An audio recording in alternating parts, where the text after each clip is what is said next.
Which paradox just mind a person? Not necessarily a paradox as much as a mindfuck, but it's a theorem in math called Gödel's incompleteness theorem. Formal mathematics can be thought of as the study of systems of axioms, and what you can prove from those systems. Axioms are essentially your base assumptions, and theorems are just different successive ways of combining the axioms to prove some larger statement. Gödel proved that, so long as your collection axioms can model basic arithmetic, which is to say basically any collection that isn't stupidly simple, there will always be things that are both true and unprovable with your axioms. It doesn't matter how many you have, always. This was pretty unnerving to mathematicians of the time. Brace paradox. From Wiki, the observation that adding one or more roads to a road network can end up impeding overall traffic flow through it. The paradox was postulated in 1968 by German mathematician Dietrich Brace, who noticed that adding a road to a particular congested road traffic network would increase overall journey time. What about the Song of Storms from The Legend of Zelda? In The Legend of Zelda Ocarina of Time, you travel through time between child and adult by using the Master Sword, and doing so you can come back to certain areas to get different items from both times. Well, one song that you learn is called the Song of Storms, and you learn it by going to the adult time and talk to a guy in a windmill. He tells you about a kid that came in 7 years ago and played a strange song and messed up the windmill and teaches it to you. After learning the song, you can now go back to being a child and go to the guy in the windmill and play the song to him, despite not knowing it before as a child. So questions are, where did the song come from and who taught who the song? Did the windmill guy teach it to Link, or did Link teach it to the windmill guy?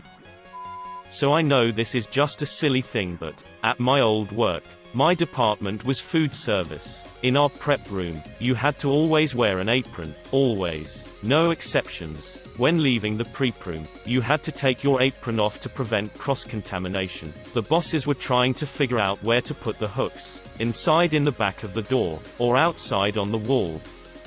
That this page is intentionally left blank page. The page isn't even blank anymore. Fry becoming his own grandpa. The Bannock Tarski paradox is one hell of a mind f***.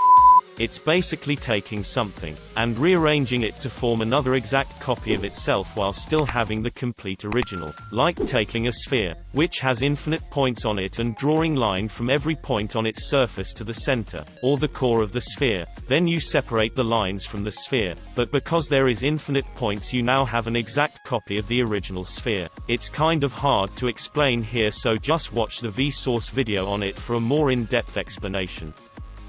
The Coastline Paradox. The more accurately you measure a coastline, the longer it gets. To infinity. The UK triple lock that people moving to the UK experience. Need proof of address and photographic ID to open a bank account. Need a bank account and photographic ID to rent a place. Need a bank account and an address to get sent your photographic ID. Checkmate atheists. The unexpected hanging paradox. A prisoner is sentenced to death, and he is told that he will be hanged on a day next week, and on the day he won't be expecting it. The prisoner thinks to himself, well, if they hang me on Saturday, then I will expect it because there is no other possible day, so it won't be on Saturday. Then he realizes, well, it won't be Friday either, because I know that if I make it to Friday, they won't hang me on Saturday, so it has to be Friday, which means that they won't hang him on a Friday. He realizes this logic would continue for each day of the week, and so he concludes that there is no possible day for them to hang him unexpectedly, so he thinks they must not plan to hang him. On Wednesday they hang him, and he is completely surprised. The more you think about this paradox, the less sense it makes. The halting problem. You cannot create an algorithm that looks at a different algorithm and its input, then decide whether or not that algorithm will reach the end. This is too complicated to prove in a single Reddit comment, so watch this video if you are interested. Consider this scenario. Algorithm P is a copier. Give an input, and it will output that same thing as two separate outputs. Algorithm H is the algorithm that predicts whether a different algorithm will reach the end it will halt. It accepts two inputs, the algorithm and the input for the algorithm, and outputs yes if the algorithm halts and no if the algorithm doesn't halt. Algorithm F is algorithms that says hello if it's given the input no. It gets stuck in an infinite loop, doesn't halt if it's given the input yes. Now combine all three of these algorithms in order to make algorithm X. Feed algorithm X as the input to algorithm X. First thing that will happen is that algorithm P will spit out two copies of algorithm X and gives them to algorithm H.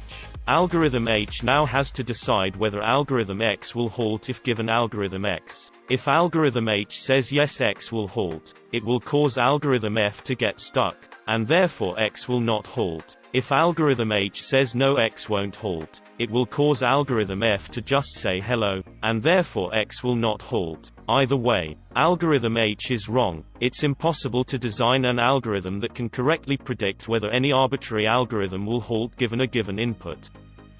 One of my favorites is Zenos Paradox. In order to leave my apartment, just for example, I have to walk halfway to my front door, then I have to walk half the remaining distance, then half that distance, ad infinitum. In theory, I should never be able to reach the door. Now I love this paradox, because we've actually solved it. It was a lively, well-discussed debate for millennia. At least a few early thinkers were convinced that motion was an illusion because of it. It was so persuasive an argument that people doubted their senses. Then Leibniz and/or Newton developed calculus, and we realized that infinite sums can have finite solutions. Paradox resolved. It makes me wonder what calculus we are missing to resolve some of these others. 1. Yes. It's Zeno, not Zeno. Blame autocorrect and my own fraught relationship with homophones. 2. Yes, there are 3 of them. 3. If you're getting hung up on the walking example, think of an arrow being shot at a fleeing target. First, the arrow has to get to where the target was, but at that point, the target has moved, so the arrow has to cover that new distance.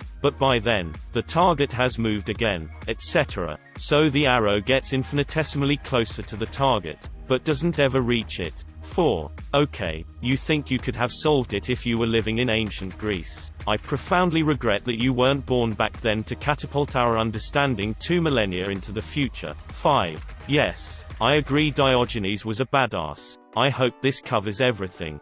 Reminds me of a joke. An engineer, a physicist, and a mathematician are at a bar and see a beautiful woman across the room. They're all too nervous to talk to her, so the physicist devises a plan to work up the necessary courage. Walk half the distance from them to her, then half the remaining distance. And again, and again, and again. The mathematician says it won't work because they will never actually get to her. The engineer says, well, it's close enough for practical purposes.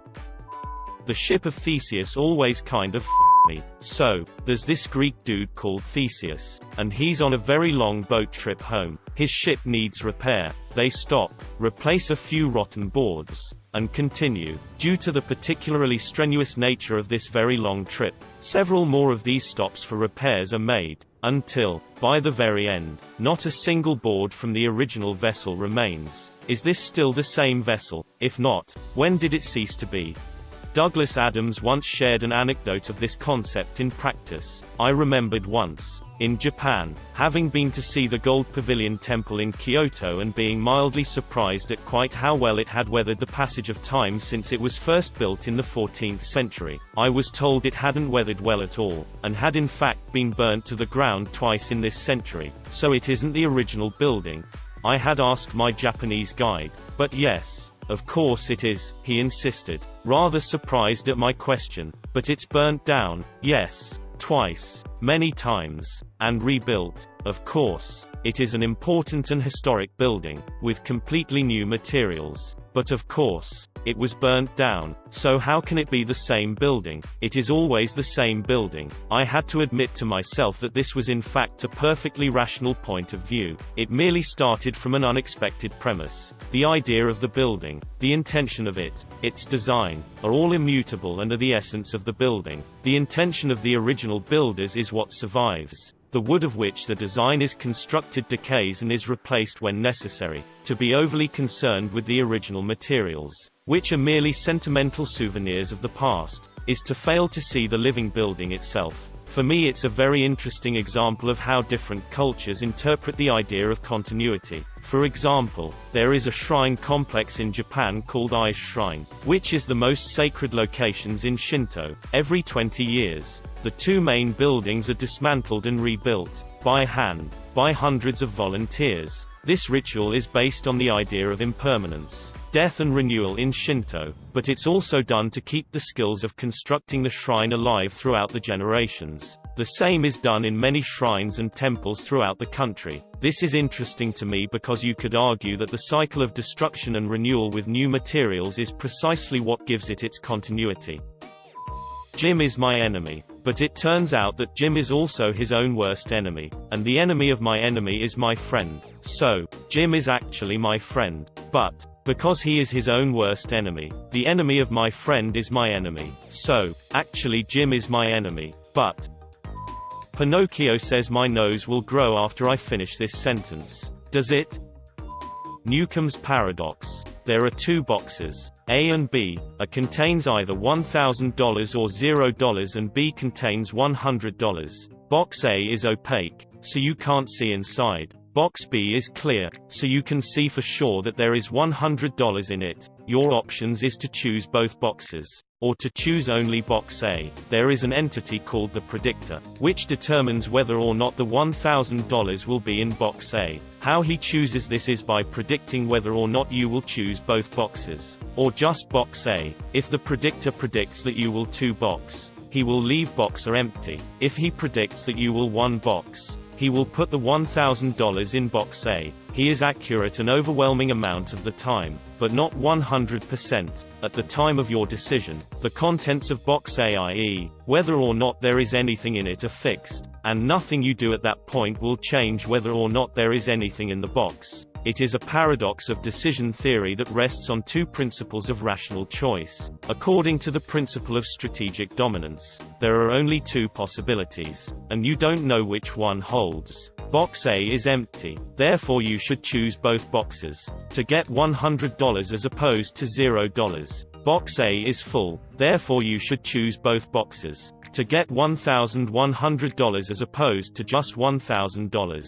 Therefore, you should always choose both boxes, since under every possible scenario, this results in more money. But, according to the principle of expected value, choosing one box is superior because you have a statistically higher chance of getting more money. Most of the people who have gone before you who have chosen one box have gotten $1,000, and most that have chosen both boxes have gotten only $100. Therefore, if you analyze the problem statistically, or in terms of which decision has the higher probability of resulting in a higher outcome, you should choose only one box. Imagine 1 billion people going before you, and you actually seeing so many of them have this outcome. Any outliers became insignificant. In terms of strategic dominance, 2 boxing is always superior to 1 boxing because no matter what is in box A, 2 boxing results in more money. 1 boxing, on the other hand, has a demonstrably higher probability of resulting in a larger amount of money. Both of these choices represent fundamental principles of rational choice. There are 2 rival theories: causal decision theory, which supports strategic dominance, and evidential decision theory, which supports expected utility. It is pretty arcane but one of the most difficult paradoxes in contemporary philosophy. Robert Nozick summed it up well: to almost everyone, it is perfectly clear and obvious what should be done. The difficulty is that these people seem to divide almost evenly on the problem, with large numbers thinking that the opposing half is just being silly. There are also an offshoot of Newcombs paradoxes called medical Newcombs problems. I've been in a situation like this before. I'll describe it. I went on an antidepressant, and there's a history of manic depression in my family. My psychiatrist told me that for some people, antidepressants bring out their manic phase, and they find out they have manic depression. They already did have manic depression, so it doesn't cause it, it just reveals it. She told me to watch out for any impulsive decisions I'm making, as that can be a sign of a manic phase. I was in line at a convenience store and thought, should I buy a Black and Mild? I don't really smoke, but for some reason it seemed appealing. Then I realized, That seems like an impulsive decision. But, if it is an impulsive decision, and I go through with it, and do indeed have manic depression, then I should just do it anyways. After all, it's not making me have manic depression, it's simply revealing something to me that I already had. On the other hand, if I don't do it, then I have no evidence that I have manic depression, meaning that there truly is less evidence. And therefore I have no reason to believe that I have manic depression. Strategic dominance equals by the black and mild. These situations aren't quite as easy to see, but they're interesting anyways. I'm doing quite well now and all indication is that I do not have manic depression.